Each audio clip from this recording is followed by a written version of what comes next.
Good morning. আজকে মা ওই যে বিপত্তারিণীর উপোস করেছে। আজকে বিপত্তারিণীর পুজো আছে, মানে শনিবার মঙ্গলবার যারা যারা করবে। আজকে তো মঙ্গলবার, মা আজকে করেছে। তো আমার কাজ হয়ে গেছে, এখন 9টা বাজে। আবার নিচে যাবার, কালকের আমি রাত্রিবেলা খিচুড়ি করেছিলাম, তো ওই খিচুড়ি আছে অনেকটা, তো জলখাবারে ওরা সব খেয়ে নেবো। আর মা ধরো খাবে না, ভাত দুবার খাবে না, তাই ছোট্ট হাঁড়ি করে ভাত বসাবো। আর মাছ আছে, কালকের মাছের ঝোল করব, আর ডাঁটা আছে, ডাঁটা চচ্চড়ি করবো দেখি। আর মা তাড়াতাড়ি রান্না করে মাকে লুচি বানিয়ে দেবো, কারণ বিপত্তারিণী উপোস করলে 13টা নাকি লুচি খেতে হয় নুন ছাড়া। তবে এখন সন্দক নুন দিয়ে করি, কারণ নুন ছাড়া না কোনো জিনিসটা খাওয়া যায় না একদম। সব কিছু ছাড়া খাওয়া যায়, কিন্তু নুন ছাড়া একদম খাওয়া যায় না। সাদা সাদা আলু চচ্চড়ি যেটা সেদ্ধ সেদ্ধ ওরকম, ওটা করে দিই। মানে কয়েক বছর থেকে করে দিচ্ছি সন্দক নুন দিয়ে, নাহলে মা আগে নুন ছাড়া খেত। কী কষ্টকর বলো, নুন ছাড়া খাওয়াই যায় না। গুবলু দুষ্টুমি করো না, চলো স্কুলে যাবে। গুবলু এখন স্কুলে যায়নি, আজকে 9টা বেজে গেছে। আমি তাড়াতাড়ি নিচে যাই, ভাতটাকে রান্না করে নিই। ভাত রান্না করবো, চান টান করবো,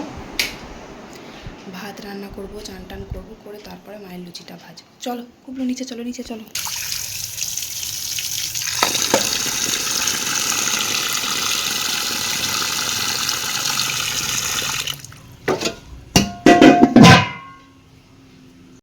ফ্রিজের মধ্যে মাছ ছিল, মাছটা এত বরফ হয়ে থাকে, ডিপের মধ্যে থাকে। মাছটা বার করে একটা বড় গামলা চাপা দিয়ে রেখে দিয়ে আসলাম। মাছটা বার করে ওখানে রেখে গামলা চাপা দিলাম, তার কারণ বিড়াল আসবে, বিড়ালে যদি মুখ টুক দেয় ওই জন্য চাপা দিলাম। ঘরের ভেতরে রাখলে হয়, কিন্তু ওই যে বরফ গলতে গলতে জলে ভর্তি হয়ে যাবে, আঁশ জল সারা ঘরময় হবে, ওই জন্য বাইরে ওই গামলা চাপা দিয়ে রেখে দিই মাছ টাছ থাকলে। যাই হোক, তারপর রান্নাঘরে এলাম। আর ওই যে বললাম না যে কালকে রাত্রে খিচুড়ি রান্না করেছিলাম, তো সেই খিচুড়ি না অনেকটা বেশি করে ফেলেছিলাম। তো আজকে যা খিচুড়ি আছে, আমার বাবার আমার বরের 3জনের হয়ে যাবে। আর বড় ছেলে নেই, বড় ছেলে গেছে স্কুলে। তো এবার আজকে ভাবছি যে ভাতটা একটু দেরি করে বসাবো, তরকারিটা আগে বসিয়ে দিই। আবার ভাবছি যে দেরি করে যদি বসাই, ওদিকে আমার গুবলু সোনা ভাত খাবে, আবার জেঠু ভাত খাবে। তার জন্য ভাবলাম 2টো উনুন জ্বালবো, 2টো উনুন জেলে ভাতটা ওইদিকে বসিয়ে দেবো, আর এদিকে তরকারিগুলো করে নিই। তরকারি বলতে ওই যে লাল ডাঁটাগুলো দেখলে তো, ওই ডাঁটাগুলো চচ্চড়ি করব। আর পটল ভাজতে বললো বাবা, বললো খিচুড়িটা আছে, আমি পটল ভাজা দিয়ে খাবো, তাই পটল ভেজে দেবো। আর ওই ডাঁটা চচ্চড়ি করব। আর মাছটা বার করে দিলাম, ওটা মাছটা আলু দিয়ে ঝোল করব, ব্যাস। তারপর তাড়াতাড়ি রান্না করে মাকে লুচিটা করে দেবো। মা এখনও পুজো দিতে যায়নি, মা বললো 10টা সাড়ে 10টার দিকে পুজো দিতে যাবে। মা বললো একবার তো খাবো, তো একদম দেরি করে, মানে লাস্টে রান্নাবান্না শেষে ধোয়া মাজা করে চান টান করে তারপরে তুমি আমার লুচিটা করে দিও, কারণ খেতে লেট হবে, একবার খাবে। আর ওই যে বললাম না 13টা লুচি খেতে হয়, 13টা যদি খেতে না পারে তাহলে 13টা থেকেও একটু একটু করে ছিঁড়ে খেতে হয়, মানে 13টা পূর্ণ করতে হয়, খেতেই হয়। আর যারা 13টার বেশি খেতে পারে তারা খায়, মা তো খেতে পারে না, তাও কত ছোটো ছোটো করে করে দিই। আসলে আটা ময়দাটা মা খেতে পারে না। মুড়ি টুড়ি হলে পারে খেতে পারে, কিন্তু আটা ময়দা একদম খেতে পারে না, গ্যাস অম্বল হয়ে যায়, খেয়ে থাকতে পারে না, জল টান ধরে, তারপরে অম্বল হয়ে যায়, ওই জন্য। আর আগে তো নুন ছাড়া খেত, বিপত্তারিণী উপোস করলে বলে নুনটা খেতে নেই। তো এবার এমনি নুন খায় না, সন্দক নুন বলে না, ঠাকুরের যে পুজো আচ্ছায় সন্দক নুনটা লাগে, ওই সন্দক নুন দিয়ে এখন রান্না করে দিয়ে। আর মা পুজো দিতে যায় এখানে সিদ্ধেশ্বরী মা, সিদ্ধেশ্বরী বাড়ি আছে, তো ওখানে পুজো দিতে যায়। আর আমাদের গ্রামে এখানে আছে কাছে পিঠে, আর একটা আছে কালনাতে, অম্বিকা কালনাতে আছে, ওখানে বড় মন্দির আছে, ওখানে কয়েকবার মা পুজো দিয়ে এসছে। এবার ওখানে না খুব, মানে অনেকটা দূর তো আমাদের বাড়ি থেকে, আবার প্রচণ্ড লাইন পড়ে। এবার প্রচণ্ড রোদের মধ্যে দাঁড়িয়ে থাকা, একদম অনেক দূর লাইন, মা অতক্ষণ দাঁড়িয়ে থাকতে পারবে না বলে মা অত দূর আর যায় না। এই আমাদের কাছেই মন্দির আছে, এবার মা তো সব জায়গাতেই আছে, পুজো দিলেই হয়। তো এখানে ওই মন্দিরে মা পুজো দিতে যাবে, 10:30টার সময় যাবে। আর আমার ওই বাড়ির যা উপোস করে, তো ওই বাড়ির যা যাবে, মা আর ওই বাড়ির যা একসাথে দুজনা পুজো দিতে যাবে। আর এদিকে আমি রান্না মোটামুটি শুরু করে দিয়েছি, পটল ভাজা করলাম, আর এদিকে ডাঁটা চচ্চড়িগুলো, ডাঁটাটা চচ্চড়ি করে নিচ্ছি, হয়ে গেছে। আর ওইদিকে ভাত বসিয়েছি, কিন্তু ওইদিকের উনুনটা তো খুব একটা জ্বালা হয় না, অনেক দিন পর আজকে উনুনটা জ্বাললাম, তাই জন্য বারবার নিভে যাচ্ছে নিচ থেকে। সেই বর্ষাকালে জল উঠে না, ভেজা ভেজা হয়ে থাকে, ওই জন্য উনুনটা জ্বলছে না, বারবার নিভে যাচ্ছে। তারপরে আবার পাটকাঠিগুলো একটু সামান্য ভিজে আছে, বর্ষাকালে দেখবা একটু ভিজে ভিজে থাকে। যাই হোক এদিকে ডাঁটা চচ্চড়িটা হয়ে গেছে আমার। ডাঁটাতে আমি সবজি দিয়েছি, যে কাঁঠালের বীজ, তারপর ঝিঙে, আলু, পটল, বেগুন, কুমড়ো, মিষ্টি কুমড়ো, চাল কুমড়ো দুটোই দিয়েছি। আর মাছটা আলু দিয়ে একটু ঝোল করলাম, ব্যাস রান্না বান্না কমপ্লিট আমার। তাড়াতাড়ি রান্না হয়ে গেল। তাড়াতাড়ি করলাম কারণ আমি তাড়াতাড়ি করছি, যে মা ধরো পুজো দিতে চলে গেছে 10টা সাড়ে 10টার দিকে মা পুজো দিতে গেছে। খুব বেশি দূরে নয় মন্দিরটা, আবার খুব কাছে বলাও ভুল, তো পায়ে হেঁটে যাওয়া যায়। যাই হোক মা পায়ে হেঁটে গেছে, আর মায়ের পায়ে ব্যথা না, মা হাঁটতে পারে না, একদম পায়ের সমস্যা আছে, পায়ের জন্য ডাক্তারও দেখাচ্ছে। যাই হোক তো মা চলে আসবে, তারপর আমি চান টান এদিকে আমি আমার কাজটা কমপ্লিট করে নেব। গুবলুকে এখন খাবো না, গুবলুকে পরে খাবো, যদি লুচি ভাজার সময় যদি 2-1টা লুচি খাই, তারপরে চান করে ধাগা পড়বে, বিপত্তারিণীর ধাগা মা এসে পরিয়ে দেবে, তার জন্য আমি ওকে খাওয়াবো না, ওকে পরে খাওয়াবো। তো যাই হোক রান্নাবান্না সেরে রান্নাঘরটাকে পরিষ্কার করে নিলাম, দিয়ে বাসন টাসনগুলো ধুয়ে নিলাম।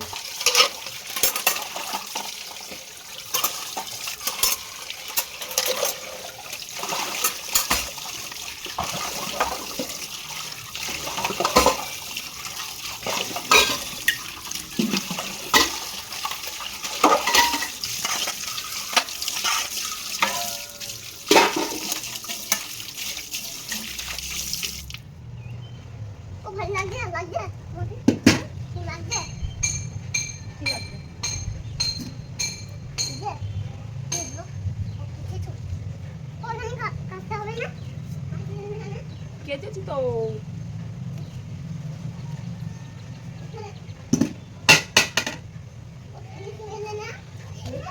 বৃষ্টি শুরু হয়ে গেল, বৃষ্টি হচ্ছে গায়ে জলগুলো।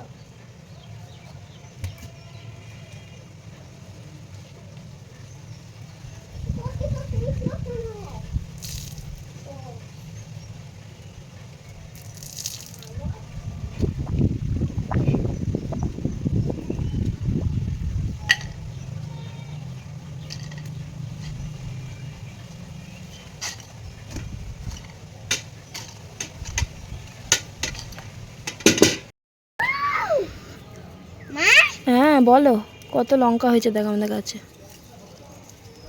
দেখেছো? শুকিয়ে গেছে লঙ্কাটা। না না, এই লঙ্কাগুলো সেই দিনকে তুলে রেখেছিলাম, দিয়ে আমার আর মনে নেই নিয়ে যেতে, পকেটে ভরে রাখি, নাহলে মনে থাকবে না।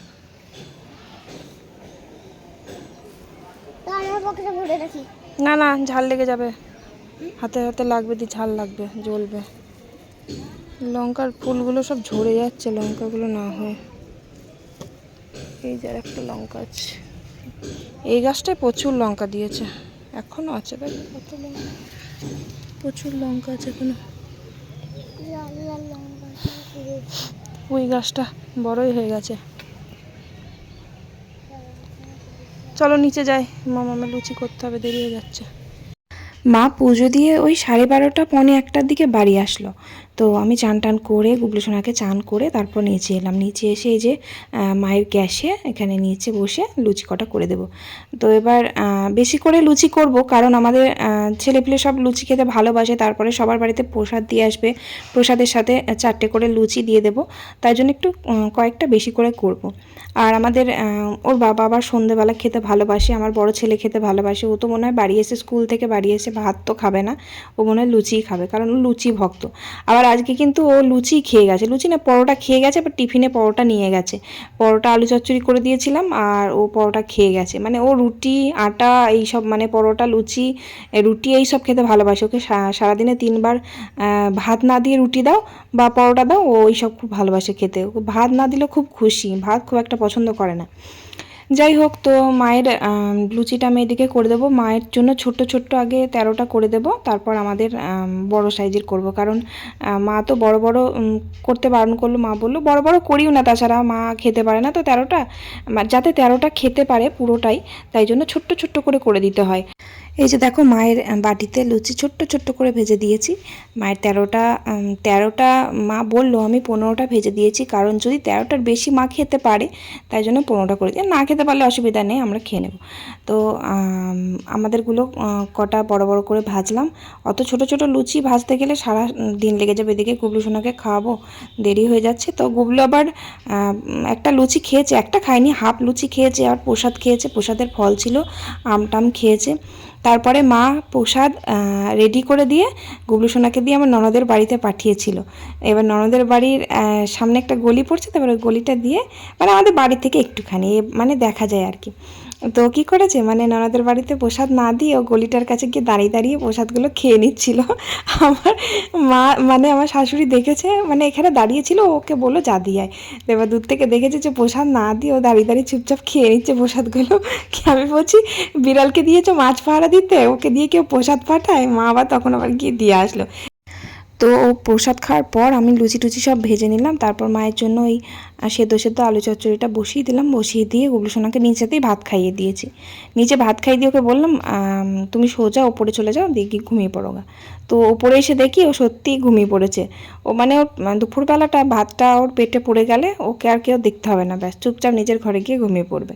যাই হোক, তারপর আমার বর আসলো, তারপর একসাথে খাওয়া দাওয়া কমপ্লিট করে নিলাম। তারপর বড় ছেলে 4টে সাড়ে 4টের দিকে বাড়ি আসলো, বাড়ি এসে স্নান করে, ও সকালবেলা চান করে যায় না, বাড়ি এসে স্নান করে। তো এসে চান করলো, আমি বললাম তাহলে চ ধাগাটা পরিয়ে দিই, প্রসাদটা খা। বিপত্তারিণীর ধাগা আমাকে মা পরিয়ে দিয়েছে, গুবলুকেও পরিয়ে দিয়ে, গুবলু আবার মা তো ধূপও দিয়ে পড়ে, তাই গুবলু বলছে আমাকেও ধূপও দিয়ে পড়ো, তো মা আবার কয়েকটা ধূপও তুলে নিয়ে এসে ওর হাতে পরিয়ে দিয়েছে। আর বড় ছেলেকে, এই যে বড় ছেলে বললো আমি আর ভাত খাবো না, আমাকে লুচি দাও, লুচি খাবো। আমি জানতাম ও এসে বলবে লুচি খাবো, ভাত খাবো না। ভাত কিন্তু ওর জন্য এনেছিলাম, ভাত বেড়ে এনেছিলাম, কিন্তু ও ভাত খেলো না, বললো লুচি দাও। তো আলু চচ্চড়ি ছিল মায়ের, ও মা যে কটা খাবার খেয়েছে, মা বললো আর তো খেতে নেই, খাবো না, তাহলে ছেলেটাকে দিয়ে দাও গা। তো ওকে দিয়ে দিলাম লুচি আর আলু চচ্চড়ি, আর ধাগাটা হাতে পরিয়ে দিলাম, এখন প্রসাদ খাচ্ছে।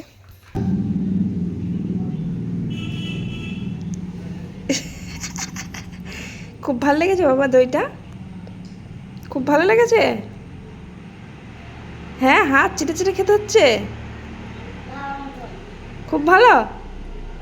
ওটো ঘরটা ঝাঁট দিই।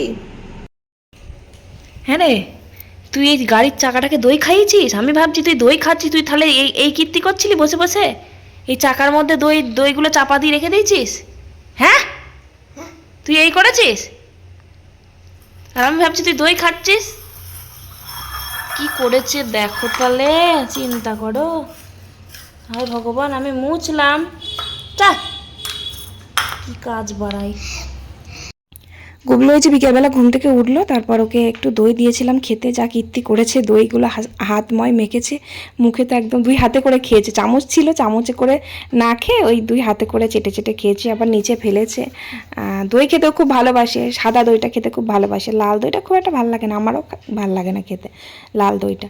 অনেকে লাল দই, নবদ্বীপের লাল দই খেতে খুব ভালোবাসে, কিন্তু আমার খুব একটা ভালো লাগে না। আমি সাদা দইটা একটু টক টক একটু মিষ্টি মিষ্টি থাকে, তো ওই জন্য ভালো লাগে, আর লাল দইটা খুব বেশি মিষ্টি লাগে, ওই জন্য খুব একটা পছন্দ করি না।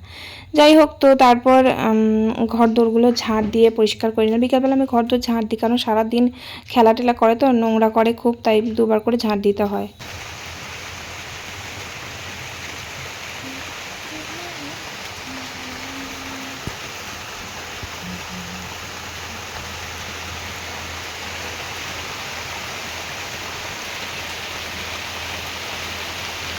বিকেলবেলা আবার হুড়ুর করে বৃষ্টি আরম্ভ হয়ে গেল, মানে বৃষ্টির কোনো ইয়ে নেই, সব সময় দেখছি যখন তখন বৃষ্টি আরম্ভ হয়ে যাচ্ছে।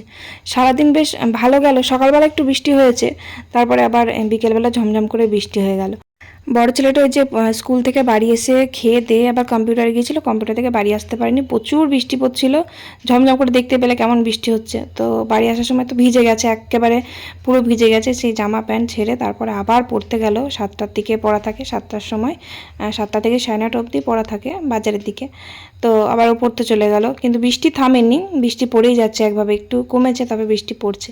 যাই হোক, তারপর সন্ধে দিলাম, সন্ধে দিয়ে ওর বাবা আবার বাজার গেছিলো, বাজার থেকে একটু ছানা নিয়ে এসছে। তো ছানাটা আমার গুলো সোনা খায়, কিন্তু আজকে আবার খেলো না কিছুতে। আর আমার ছানাকে তো একদম ভালো লাগে না, আমি ছানাই খাই না, ছানা খাই না, তারপরে পনিরও খাই না। তো ওই জন্য ছানাটা একটু চিনি দিয়ে সন্দেশ করে দিলাম। আর সাথে গরম মিষ্টিও এনেছিল। ওই যে মা রাত্রেবেলা মিষ্টি খাবে, গরম মিষ্টিতে মার জন্য গরম মিষ্টি নিয়ে এসেছিলো। তো নিচে মিষ্টি দিয়ে এলাম, আর আমরা দুটো করে মিষ্টি খেলাম। আর রাত্রেবেলা পান্তা ভাত খেলাম, কারণ সকালে যে ভাতের চাল নিয়েছিলাম একটু বেশি করে নিয়েছিলাম, রাত্রে আর ভাত বসাবো না বলে নিয়েছিলাম। তো এবার বেলা করে ভাত বসিয়েছিলাম না, তো ওই ভাত দুই ছেলেকে গরম করে দিলাম, আর আমরা জল দিয়ে কাঁচা পেঁয়াজ, কাঁচা লঙ্কা আর একটু চানাচুর দিয়ে আলু ভাতে মাখলাম, ওই দিয়ে খেয়ে নিলাম। তো চলো, আজকের ব্লগটা কেমন লাগলো অবশ্যই কমেন্ট করে জানিও। ভালো থেকো সবাই, আজকের মতো টাটা, বাই বাই।